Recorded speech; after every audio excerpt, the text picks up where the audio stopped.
प्रश्न नंबर 1, शक्ति स्थल भारत के किस शहर में स्थित है? तो शक्ति स्थल भारत के दिल्ली शहर में स्थित है। तो सही उत्तर हो जाएगा ऑप्शन नंबर बी। अगला प्रश्न है प्रश्न नंबर 2, लोकसभा के अध्यक्ष का निर्वाचन किसके द्वारा किया जाता है? तो लोकसभा का जो अध्यक्ष है उसका निर्वाचन लोकसभा के सदस्यों द्वारा किया जाता है। सही उत्तर हो जाएगा ऑप्शन नंबर सी। अगला प्रश्न है तड़ित चालक का आविष्कार किसने किया था? तो तड़ित चालक का जो आविष्कार किया था वो बेंजामिन फ्रैंकलिन ने किया था। तो वी सही उत्तर हो जाएगा, बेंजामिन फ्रैंकलिन। प्रश्न 4, प्रसिद्ध पुस्तक डिफेंडिंग इंडिया के लेखक कौन है? तो प्रसिद्ध पुस्तक डिफेंडिंग इंडिया के लेखक हैं जसवंत सिंह। सही उत्तर हो जाएगा दोस्तों जसवंत सिंह ए। अगला प्रश्न है प्रश्न नंबर 5, प्रसिद्ध संगीतज्ञ अहमद अली खां का संबंध किस वाद्य यंत्र से है?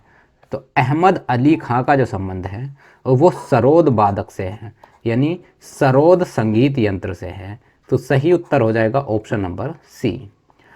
प्रश्न नंबर 6, साधारण कार्बन स्टील में मुख्यतः कौन कौन से दो तत्व होते हैं? तो साधारण कार्बन स्टील में मुख्यतः कार्बन और लोहा दो मुख्य तत्व होते हैं। सही उत्तर हो जाएगा ऑप्शन नंबर बी। अगला प्रश्न है प्रश्न नंबर 7, जूल निम्नलिखित में से किसकी इकाई है? तो जूल ऊर्जा की इकाई है। सही उत्तर हो जाएगा ऑप्शन नंबर सी, ऊर्जा। अगला प्रश्न प्रश्न नंबर 8, भारत की प्रथम नियमित जनगणना किस वायसराय के कार्यकाल में हुई थी? तो दोस्तों भारत की जो नियमित जनगणना थी वो किस वायसराय के कार्यकाल में हुई थी? तो सही उत्तर हो जाएगा दोस्तों option number C, Lord Ripon के। तो इस क्वेश्चन का सही उत्तर होगा ऑप्शन सी। अगला प्रश्न है दोस्तों प्रश्न नंबर 9, चंद्रमा का एक दिन पृथ्वी के लगभग कितने दिनों के बराबर होता है? तो दोस्तों ये होता है 14 दिनों के बराबर। तो सही उत्तर हो जाएगा ऑप्शन नंबर बी, 14 दिन। अगला प्रश्न है प्रश्न नंबर 10, अश्वघोष निम्नलिखित में से किसके दरबार में थे? तो अश्वघोष जो थे कनिष्क के दरबार में थे। सही उत्तर हो जाएगा ऑप्शन नंबर बी। अगला प्रश्न दोस्तों प्रश्न नंबर 11, पृथ्वी पर बर्फ की अधिक मात्रा कहाँ पाई जाती है? तो पृथ्वी पर बर्फ की जो सबसे अधिक मात्रा पाई जाती है वो अंटार्कटिका महाद्वीप में पाई जाती है। सही उत्तर हो जाएगा दोस्तों ऑप्शन नंबर सी। अगला प्रश्न प्रश्न नंबर 12, भूमध्य रेखा यानी इक्वेटर पर दिनों की अवधि कितने घंटे की होती है? तो भूमध्य रेखा पर एक दिन जो है 12 घंटे के बराबर होता है। सही उत्तर हो जाएगा ऑप्शन नंबर बी। अगला प्रश्न दोस्तों प्रश्न नंबर 13, भारत में सबसे कम वर्षा वाला स्थान कौन सा है? तो सबसे कम जो वर्षा होती है वो लेह में होती है। ये लेह जम्मू कश्मीर में पड़ता है। तो सही उत्तर हो जाएगा ऑप्शन नंबर बी। अगला प्रश्न दोस्तों प्रश्न नंबर 14, एक घंटे के समयांतर के लिए देशांतर दूरी कितनी होती है? तो दोस्तों एक घंटे के समयांतर के लिए जो देशांतर की दूरी होती है वो होती है 15 डिग्री। सही उत्तर हो जाएगा दोस्तों 15 डिग्री। अगला प्रश्न दोस्तों प्रश्न नंबर 15, राजत्व सिद्धांत का प्रतिपादन किस सुल्तान ने किया था? तो सही उत्तर हो जाएगा दोस्तों ऑप्शन नंबर सी, बलबन ने। तो राजत्व सिद्धांत का जो प्रतिपादन किया था वो बलबन ने किया था। प्रश्न नंबर 16, भारत के किस राज्य में सड़कों की कुल लंबाई सर्वाधिक है? यानी भारत के किस राज्य में सड़कों की सबसे ज़्यादा लंबाई है? तो ये हो जाएगा ऑप्शन नंबर बी, महाराष्ट्र में। तो भारत के महाराष्ट्र राज्य में सड़कों की सबसे अधिक लंबाई है। अगला प्रश्न है प्रश्न नंबर 17, औद्योगिक क्रांति सर्वप्रथम किस देश में हुई थी? तो औद्योगिक की जो क्रांति हुई थी वो सबसे पहले इंग्लैंड में हुई थी। सही उत्तर हो जाएगा ऑप्शन नंबर सी। प्रश्न 18, पंजाब का टैगोर किसे कहा जाता है? तो दोस्तों पंजाब का जो टैगोर कहा जाता है वो पूरन सिंह को कहा जाता है। ऑप्शन नंबर सी सही उत्तर हो जाएगा। अगला प्रश्न दोस्तों, प्रश्न नंबर 19, सौरमंडल का वह ग्रह कौन सा है जो दक्षिणावर्त घूमता है, यानी क्लॉकवाइज घूमता है?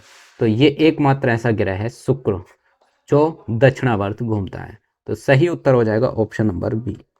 अगला प्रश्न दोस्तों, प्रश्न नंबर 20, पटना का उच्च न्यायालय पटना का उच्च न्यायालय की स्थापना कब हुई थी? यानी पटना में जो उच्च न्यायालय है उसकी स्थापना कब हुई थी? तो ये हुई थी सन 1916 में, यानी 1 मार्च 1916 में।